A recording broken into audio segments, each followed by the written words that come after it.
বিবাহিত পুরুষ আমাকে জিজ্ঞাসা করেন, মায়ের পক্ষ নিব নাকি বউয়ের পক্ষ নিব? বউয়ের পক্ষ নিলে মা রাগ করে, মায়ের পক্ষ নিলে বউ রাগ করে। আমি কার পক্ষ নিব?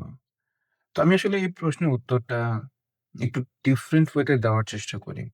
তো মনে করেন আপনার ডান হাত এবং বাম হাত। যেই সময় যেই কাজটা প্রয়োজন, সেই সময় সেই কাজটাই ওই হাত দিয়ে করতে হবে।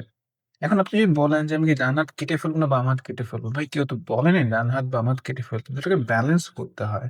আপনাকে একটু স্মার্ট হতে হবে যে কখন আপনি মাকে সাপোর্ট দিবেন, কখন আপনি বউকে সাপোর্ট দিবেন, এটা বোঝার মতো বুদ্ধি, এটা বোঝার মতো ম্যাচুরিটি আপনার আসলে গ্রো করতে হবে। মানে কাউকে আপনি বাদ দিতে পারবেন না। ২ টা মানুষ আপনার লাইফে প্রয়োজন। ২ টা মানুষ খুব ইম্পোর্টেন্ট। সো মাকেও প্রয়োজন, বউকেও প্রয়োজন। কিন্তু সিচুয়েশন এর উপর বেস করছে। কোন সিচুয়েশন আপনি কাকে সাপোর্ট করবেন? অ্যান্ড কাউকে সাপোর্ট করা মানে এই না যে আরেকজনকে নেগলেক্ট করা বা আরেকজনকে ফেলে দেওয়া।